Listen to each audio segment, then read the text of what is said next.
You are listening to the Critical Mass Radio Show, Orange County's business talk show, focused on exploring topics of interest to CEOs who are leading middle market companies.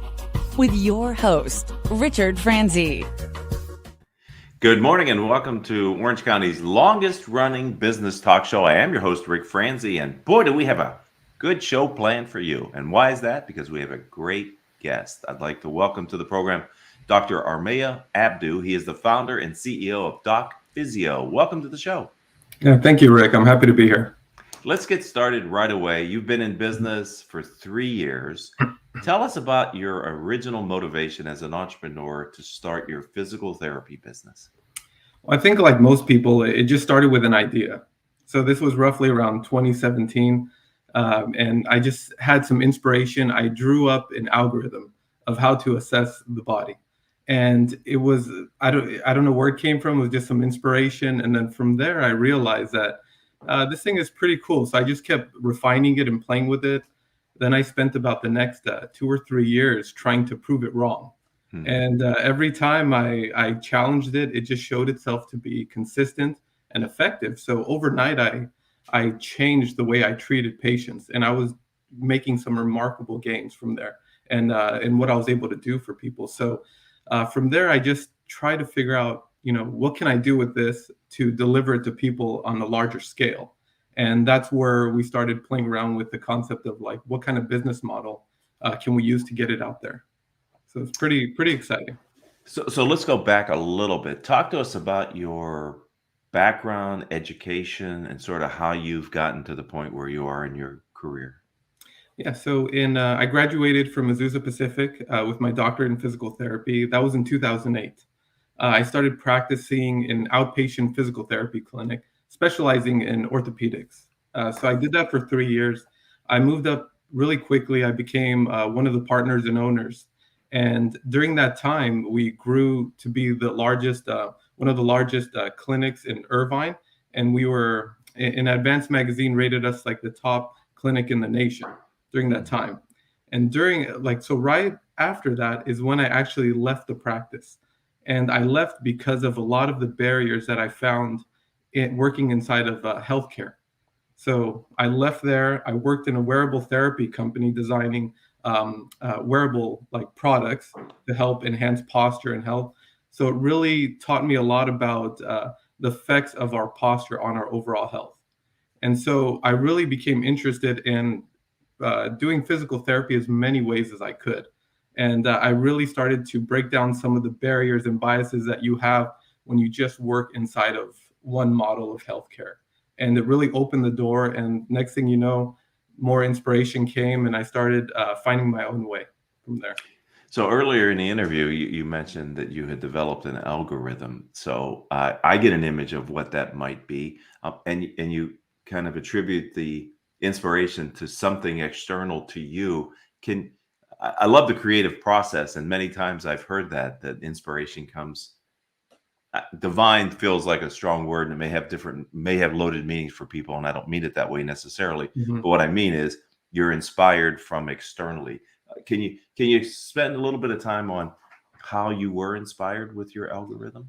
Yeah. So in 2015, my brother actually passed away suddenly. And then 3 months later, so did my mom. About 3 months later, one of my best friends. So it was a really difficult time. And that's one of the reasons why I ended up leaving my work, because it was just too hard to kind of deal with all those stressors at that time.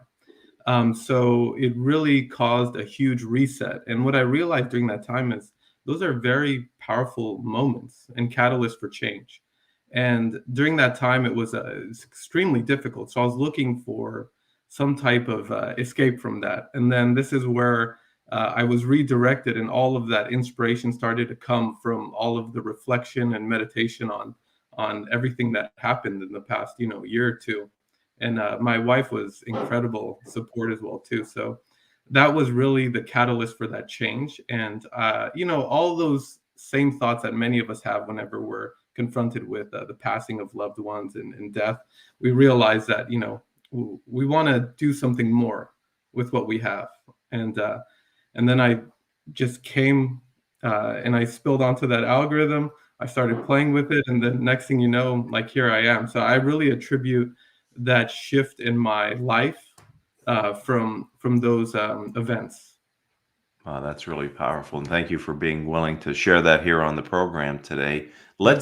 Let's talk about DocPhyzio and tell us about the firm, kind of your vision for it, how it's different. We have a poll question we're going to get to here in a couple Mhm. minutes. But let's talk about the firm first. Yeah. So what's exciting about like our team? There's 5 of us total. 4 of them are the other 4. 3 out of 4 of them have actually been my patients. So this is where a lot of the collaboration comes in, and these are people who have worked in media, film, one as project management, technology, law, finance. So I have all these people from different backgrounds who I can bounce ideas off of that don't have the same biases that I may have coming from the healthcare industry. So that's really where I found we can create the most innovative products and figure out ways to solve problems that really you can't fix with traditional thinking. So I really went outside of my peers, physical therapists and healthcare practitioners, to figure out how we can create a solution that will solve the problems of all the things I'm seeing when I used to work in the healthcare industry. And how do you do that?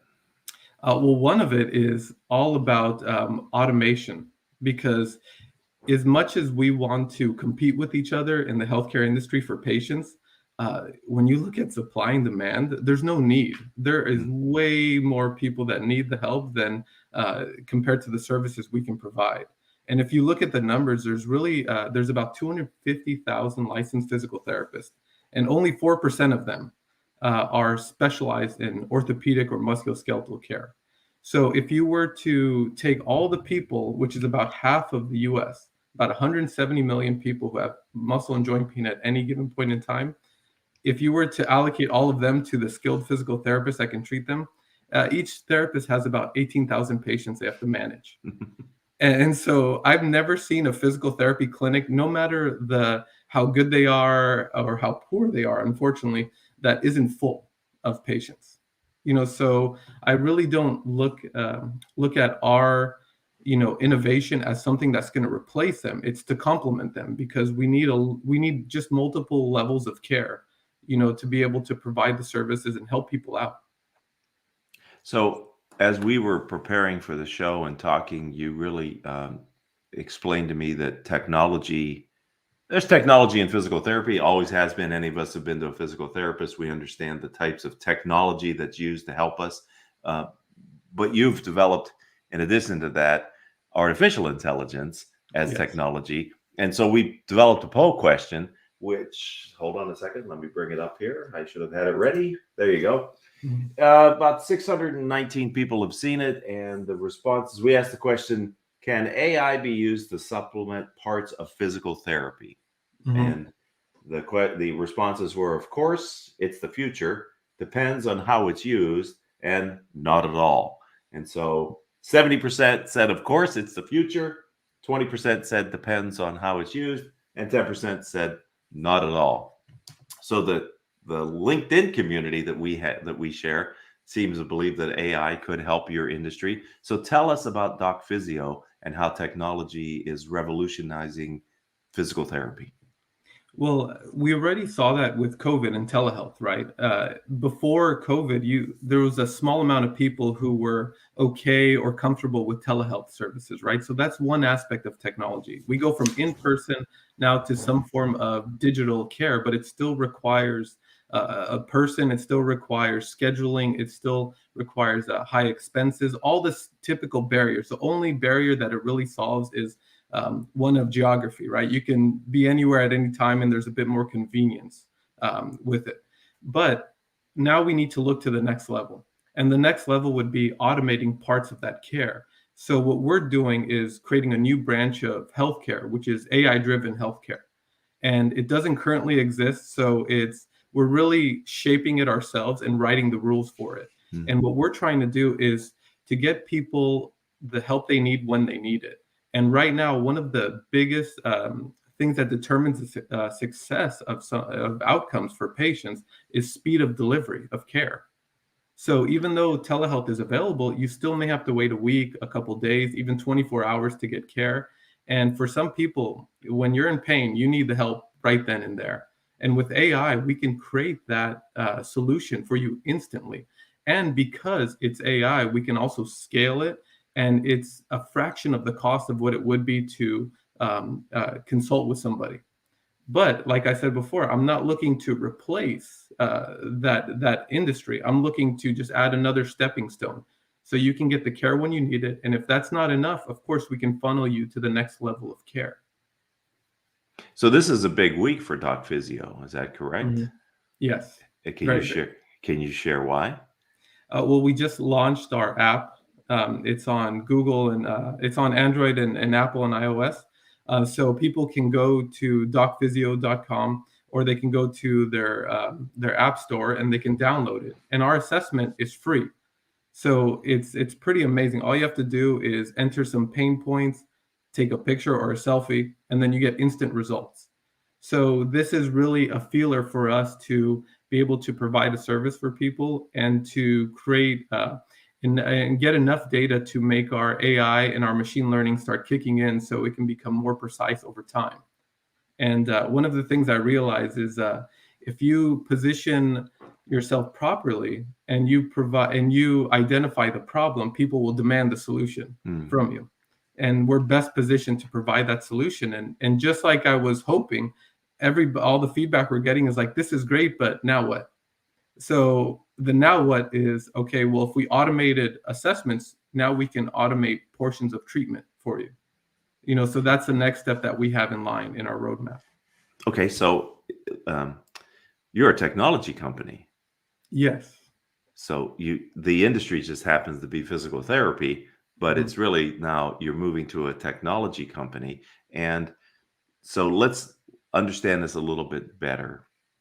I did sign up, and I did get a push notification that it was available. So I encourage others, because if half the population has some type of physical chronic pain, there's a lot of need, as you said earlier, for this. So take me again through what I'm going to do when the show is over, so that I can at least assess what the care that I might need. Just go a little deeper on how the application actually works, if you would. Yeah. So when you first register, you're going to enter your medical history. And then after you do that, you're going to go to the next section where you're going to just enter your pain points. And then you'll be able to take a picture and you'll get a comprehensive report. Now, the purpose of this report is education and awareness. Many people, unfortunately, with the way our lives are, we're all working a lot. We're all super busy. So sometimes we don't have the time to check into our body. So we need a metric to make us aware.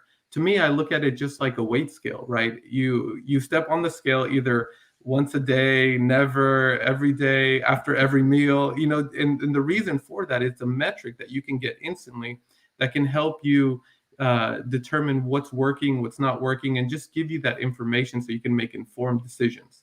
And for many of us, we're not really tapped into our physical health.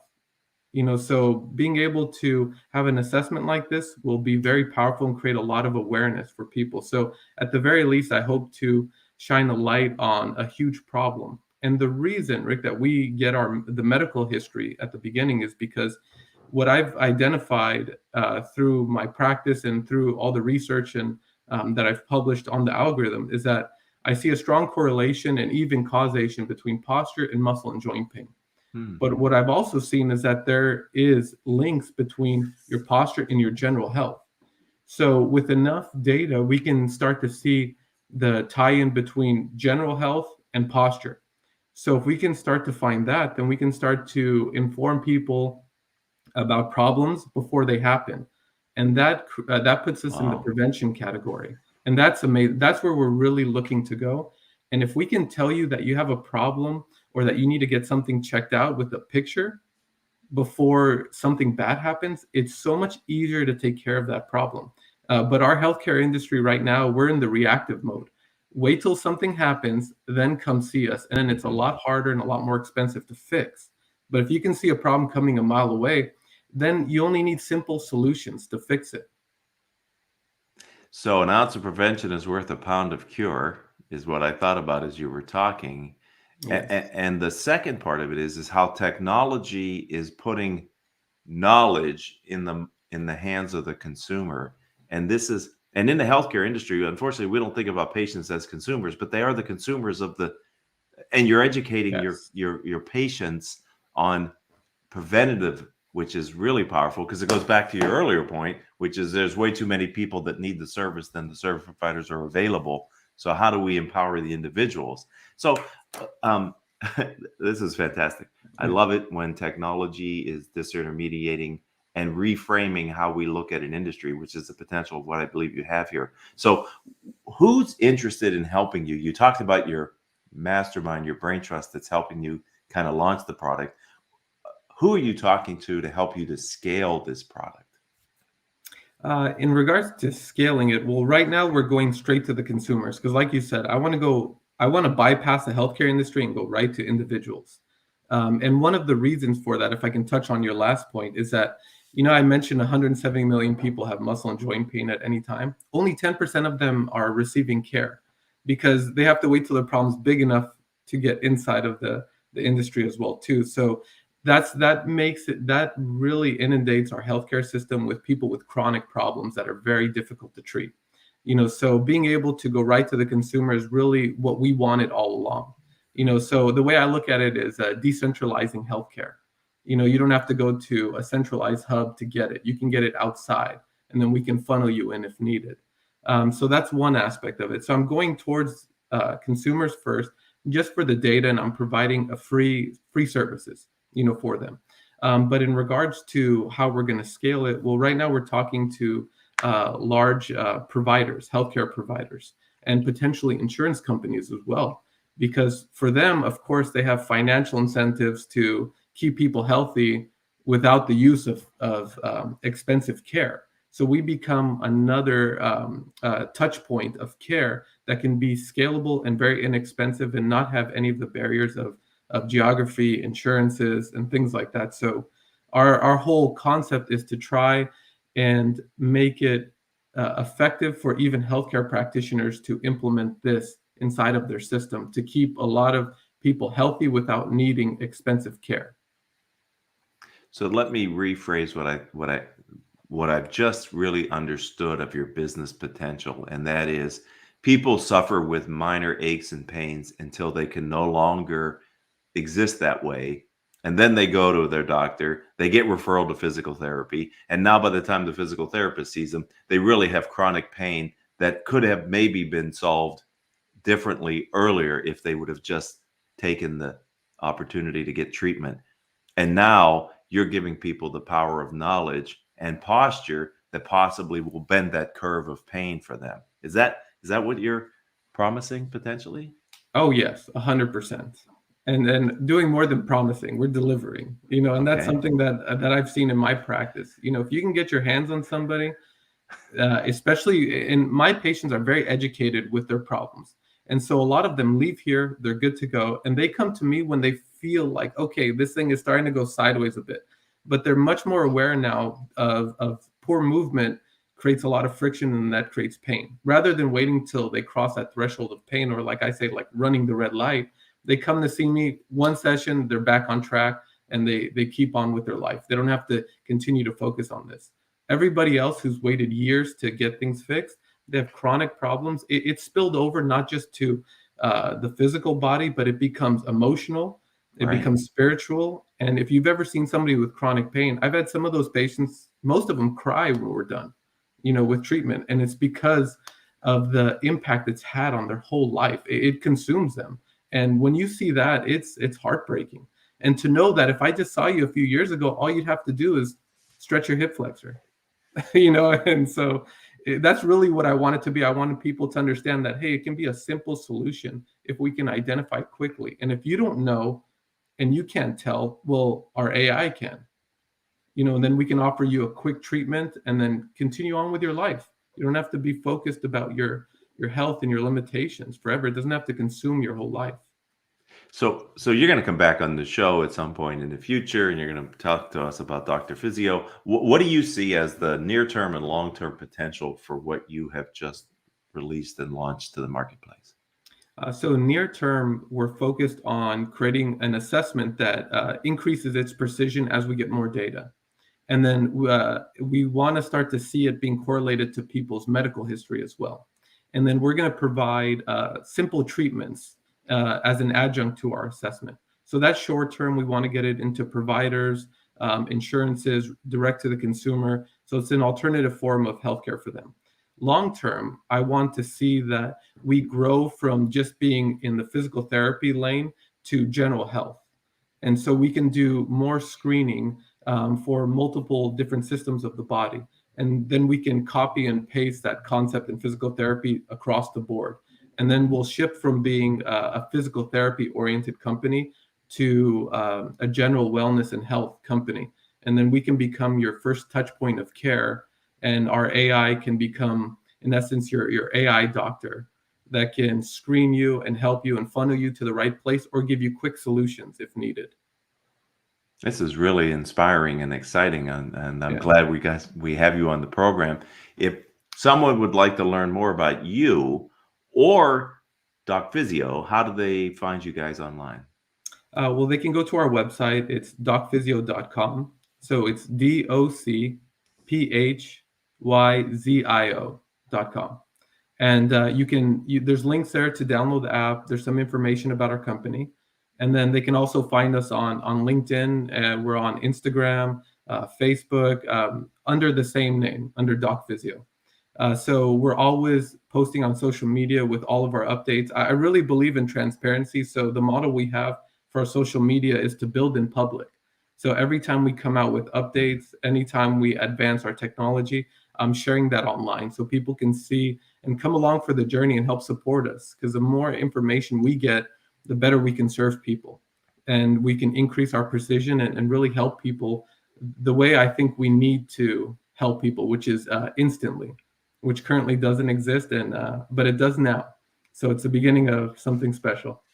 And you heard it here first on Orange County's longest running business talk show. Dr. Armia, thank you for being a friend of the program and giving us some time here today. I know you're quite busy, and especially this week with the product launch, but it was great to spend time with you today. Yeah, thank you, Rick. I appreciate it. This was episode number 1353. If you'd like to find our catalog, it's available on all the major podcasting platforms. We'd love to have you become a regular subscriber to our shows. If you're an Orange County entrepreneur and you'd like to tell your story, then connect with me on LinkedIn and we'll have a conversation. I'm Rick, R-I-C, Francie. That's the same as my website, rickfrancie.com. And until the next time we have a chance to be together, I hope all of your business decisions will move your company in a positive direction.